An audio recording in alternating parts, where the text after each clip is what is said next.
What's up again, everybody? I don't know about you, but I like OTKs. The first deck I ever fell in love with in Flesh and Blood was an OTK Viscerai list that I played like crazy. It was super fun. And so I was thinking in the car lately, I was like driving around, I was driving my kids somewhere, and I thought to myself, you know, is there like an OTK I can do with this new stuff? Specifically with this cool, unfocused hero named Iyslander. And I thought to myself, you know what, there might be. Because I thought about the old setups that she already kind of has, thanks to being a not quite new hero, but also kind of a new hero in Uprising.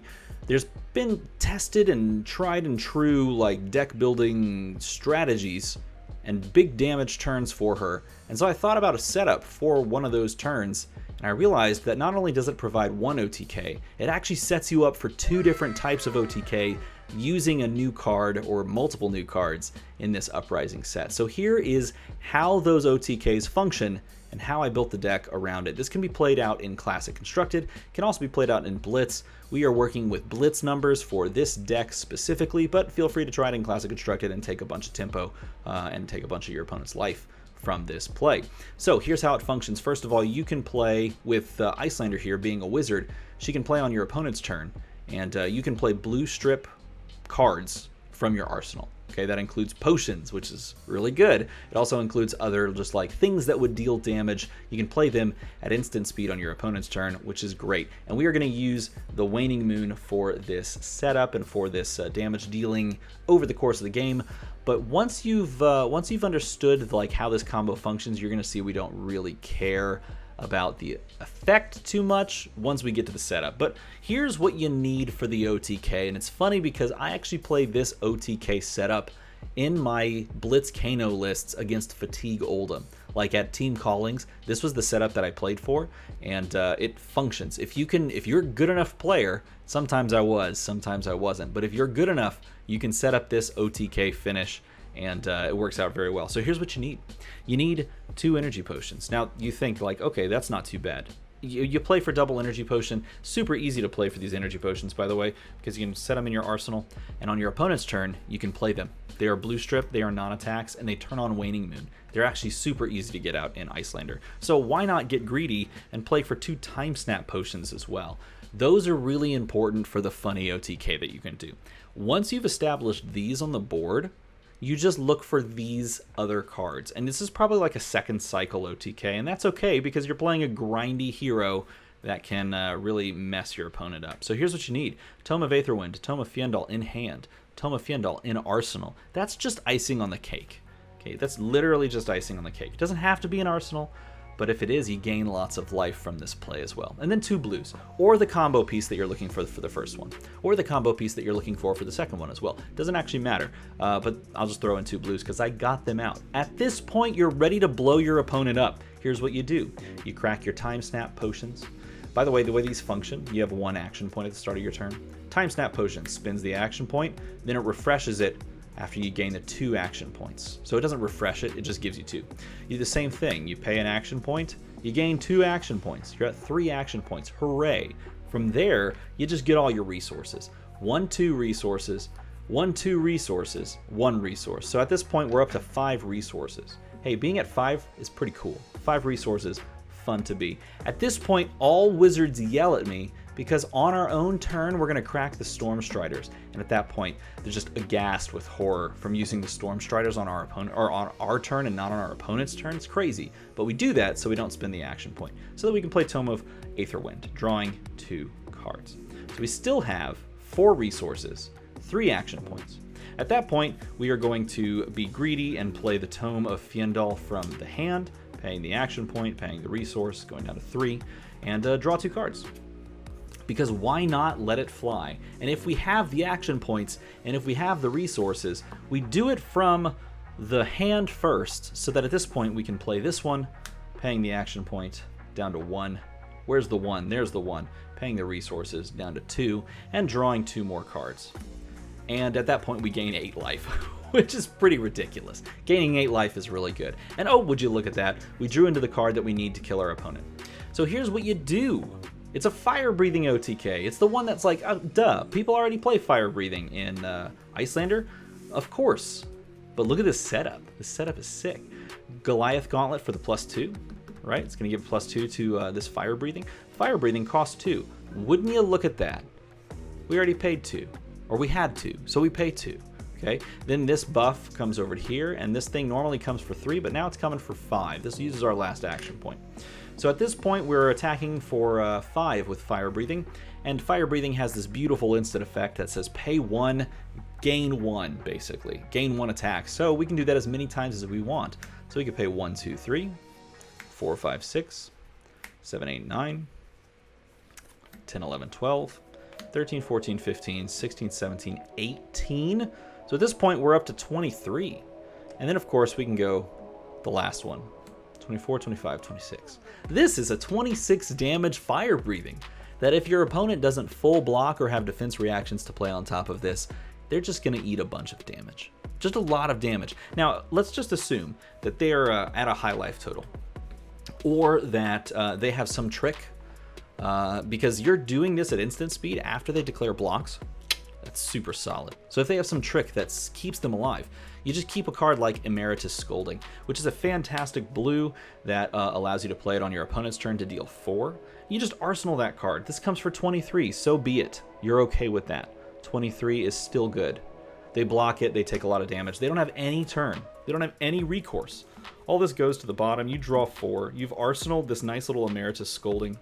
Draw 4, who cares what they are. And at this point, even though you don't have boots, you can still threaten 7 damage while they can't do anything. You just play the Emeritus Scolding for 4 and then come with the Waning Moon. And, you know, if they're somehow still alive after all of that, well, you can still do stuff on your turn. And they're probably just going to die, which is a pretty cool setup. Now, that's one way to kill your opponent. Just like the movie Clue, there is another ending to this story. Shout out to anyone that has seen the masterpiece that is Clue. If you've never seen Clue, holy crap, you need to stop what you're doing and go watch Clue. Because that movie is... I'm going to go watch Clue after I make this video. That movie is so good. It's incredible. Now, here's the setup, but played in a different way, okay? So first of all, in this case, you're going to need these Frost Hexes. It's a brand new card in Uprising. You play it, you give it to your opponent. It's an Affliction Aura, and it basically says that if they control a Frostbite at the end of their turn, they're gonna die. No, it just deals 1 arcane damage. That's all it says. You don't need this fire breathing, but it doesn't actually matter if you draw fire breathing or not. It doesn't matter if you draw like yellows and reds that much, because you're just gonna blow your opponent out in a lot of ways. So in this setup, you need this Ice Eternal Specialization, which is a really cool new card. It is an Iyslander specialization that basically says create X Frostbite tokens under target hero's control. Then if you fuse this, deal arcane damage to them equal to the number of Frostbites they control. So if you, and this is of course paying double X, if you can just dump resources into this like crazy, you can create a lot of Frostbites. And then also if you fuse this, you deal arcane damage based on the number of Frostbites. So how would that play out? You do the exact same setup. It just takes longer because you need to establish these Frostbites. You can play them on your turn to your opponent. You can play it on your opponent's turn. The nice thing is they can't remove these. Like, these are theirs forever. In the current meta, they can't remove it. Okay, it just doesn't exist right now. So you get your 5 resources from these. You get your resource here, of course. So 5 resources. You get your 3 action points there. Okay, so we got our 5 resource. We've got our 3 action points. You do the exact same setup. Storm Striders. Draw 2. Okay, here's 2. Draw 2. Paying the resource this time. We're down to 3 and 2. Drawing 2. And then the draw 2, gain 8. The casual gain 8 life. This leaves us with 2 resources, 1 action point, and a whole bunch of blues, which is pretty nice. It's nice to have a whole bunch of blues. At this point, you're set up, as I can barely pick up the cards. I'm so excited. You can play this Ice Eternal, paying double X. Now, currently, we have 2 resources floating, so we would be paying these 2 to create 1 Frostbite. But let's add to it. 2, 3, 4, 5, 6, 7, 8, 9, 10, 11, 12, 13, 14, 15, 16, 17, 18, 19, 20. That's 20 resources we're dipping into this Ice Eternal, which gives us 10 Frostbites. I don't have a good die that represent... There we go. That's good. 10 Frostbites. That's pretty good. You can fuse it as well. 10 Frostbites fused is super solid. because this also deals 10 arcane damage. So if they stop any amount of that arcane damage, they are dumping cards from their hand to stop said arcane damage. And in doing so, making it a lot less likely that they can pay anything, like play any like action, plus 10 resources, because they're going to give them 10 frostbites. And if they can't clear 10 frostbites, they die straight up to Frost Hex, because this Frost Hex will attempt to deal them 10 arcane damage, and then this Frost Hex will attempt to deal them 10 arcane damage, because they're going to have frostbites that each try to deal 1. So this is the other OTK. Takes more setup, slightly, because you got to play these cards. But holy crap, that's so cool. So I thought of this in the car, and I was like, I need to turn this into a video. So I went and I dug through my cards and put this together, and went to a pre-release, and my son opened Ice Eternals, because I didn't actually have them from Vegas. He opened the Ice Eternals, and this is almost every card you would need in a Blitz deck to pull this off, except for 5, which I'll talk about now. So let me break this whole thing down for you and show you what I built around these 2 OTKs. Okay, so you already know about some of these cards, so I'm going to gloss past the ones you know and explain the ones that I haven't shown on camera up until this point. But again, in a lot of these matchups, you're not going to play for one of those setups. You're just going to play for anything that gains you value and just allows you to, activate Waning Moon and deal damage over time. You're basically just doing normal Iyslander stuff in this new Uprising meta. But here's the deck that we put around this. We have 2 Tome of Aether Winds so that we can more easily set up the second cycle of doing that crazy thing. You could also just play these out, draw 2 to have more cards, and then pitch to, use Waning Moon, and then just have more cards in hand to deal damage. You could also just play this out and, like boots something, I guess, and then deal extra damage if you wanted to use that effect, but you probably don't want to do that. So then we have 2 Fire Breathings. Fire Breathing, again, just allows you to set it up. You can play one of these Fire Breathing just for value. If you have, like, Fire Breathing plus 3 blues in hand, and your opponent's like, I'm not going to block it, then you can just pump it. Just, like, that's free damage, man. So you play 2 of these. And then those are the only 2 attack actions, minus this card in the deck. So you might as well run the 1 cheeky Nourishing Emptiness just for the lulz, just in case you, like, land this early and get yourself a nice big chunk of cards. Now, you're not taking advantage of large amounts of cards like Kano is, but it does help you defend better, and it could help you set up like this OTK faster, which is great. You could also just use all those cards to, dump into like a Fire Breathing. Aether Hails are good. They are 1 for 4s. You pitch a blue into this, and you follow this with Waning Moon. It deals 4 damage, then 2 damage. That's 6 arcane damage across 2 sources, which is solid. Aether Ice Vein. This card's really good. It does cost 3, but if you pay 3 and then Ice Fuse this, pure value. First of all, it deals 5 arcane, which is super uncomfortable for most things to deal with. And then if you fuse this and deals damage, which is very likely, they lose cards. Either way, they lose cards. This card is really good. I'm not going to lie, I think I should just run the other versions of this because it's just really good. Tome of Fiendals are in the deck. You know why they're in the deck, because gaining life is good, and then just straight up dealing like all that damage off the back of drawing all those cards. Mwah, chef's kiss. Ice Bolt deals 4. It's a 2 for 4. You just play it on your turn. Okay, it's pretty simple. You play it on your turn. You do normal Iyslander things. You play 1 thing, you Waning Moon. I'm calling this normal. This is all like brand new because Waning Moon now exists. But this is what you can do. You just play this, you pitch into Waning Moon, you deal like 6 damage on your turn, you set a blue, and then you come across with something else, in the future. Ice Eternal, we run 2. Even if you don't do the giant setup, you can still make like, 3 frost bites, and your opponent has to pay past it, and if they don't, and you have frost hexes set up, then they're taking damage. This is just a pretty good card. Now, it's not as good if you don't have like mass amounts of things pitched into it. Like if you give someone like certain decks, if you give certain decks like 4 frost bites, they're locked out. They're not ever going to do anything ever in the world. But if you give Oldhim 4 frost bites, he's like, and you're really sad. So yeah, it's better in certain matchups. That's what I'm trying to get at. Frost Hex, it does things. Time Snap, it does things. It allows you to do things. Heck, you can even just establish this Time Snap and then go Fire Breathing, Nourishing Emptiness. Like, that's not bad. Or Arcane Damage thing. It's not bad, man. Energy Potion, because resources are good. Channel Lake Frigid. Yeah, it's a good card, man. It's really good. And there's lots of ice in this deck. Have you noticed? It's lots of ice.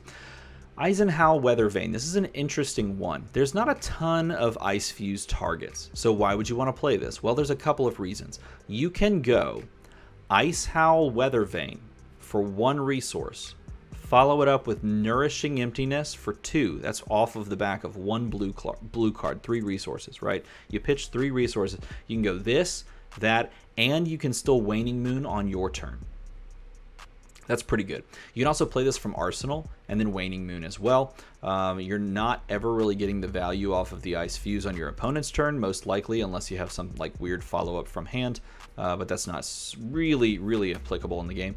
Otherwise, it just fits breakpoints. It turns on the Waning Moon attack, and it allows you to have a go again, like 1-cost non-attack that you can play before one of these like fire breathing turns if you wanted to follow it up. It gives you weird chasers, right? So if your opponent is like, you know, kind of expecting this setup, you can go Eisenhower Weathervane, something big like fire breathing, and then threaten with like several cards. I don't know how many cards you have at the time. If they block everything, then you just don't pitch into it and you Waning Moon, and you're good to go.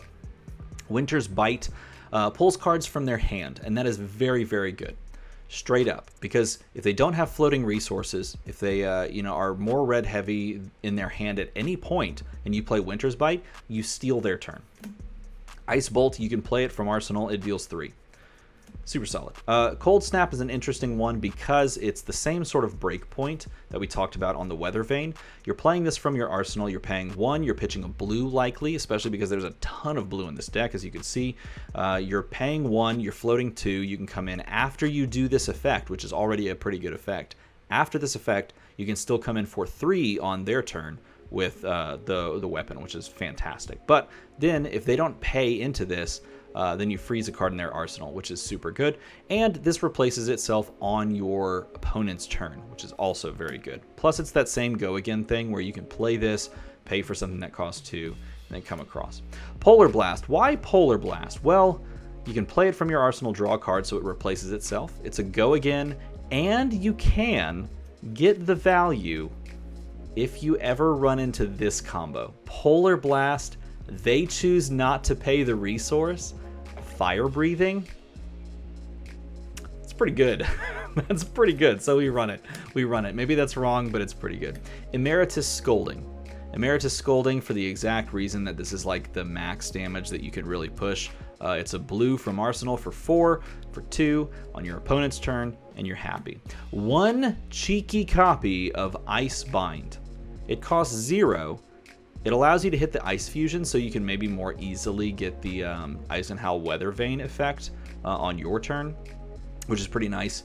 And it also just freezes a card in their arsenal. That is a solid effect. Like, freezing a card in the arsenal is a solid effect, and it is just a straight up 1 damage. Like, you're gonna have to do something about it. It's kind of like innocuous, but it, in a very real and palpable way, feels kind of like Winter's Bite. If they don't pay the resource, they lose a card. If they don't pay the resource, they lose a card, effectively, for a turn. So that is most of the deck. Now, here are the other cards that aren't in the deck. They're right here, okay? Because I don't own them. I'm putting them on the screen. I can't even think of them. They're like it's like 2 channel Bleak Expanses, 2 of that cool looking like floating ice glacier thing in the air, and then I think I added this 1 Ice Bind to fit everything else. I think there's like 4 cards, okay? That's the Blitz deck that I have currently, and that's the OTK. Really, it's the double OTK combo with Iyslander, using Fire Breathing and, of course, the spicy little Ice Eternal specialization, which exists right here. What do you think about this deck? Is this like total meme tier? It could be. It could very much be meme tier. There's probably a way better way to play Iyslander, a little bit more tempo oriented. In fact, I've built that deck already as well. But this is just so funny to me, and I like OTKs, so I'm going to just play this and try it and have fun with it. If you enjoyed this video, if you want to try this deck, or if you have suggestions for ways for me to make this better, let me know in a comment below. And if you really appreciated this, make the number go to the other number, and then we hit 10,000 subscribers, and I can show you something I paid a lot of money for and hope that you enjoy it. As always, thanks for watching.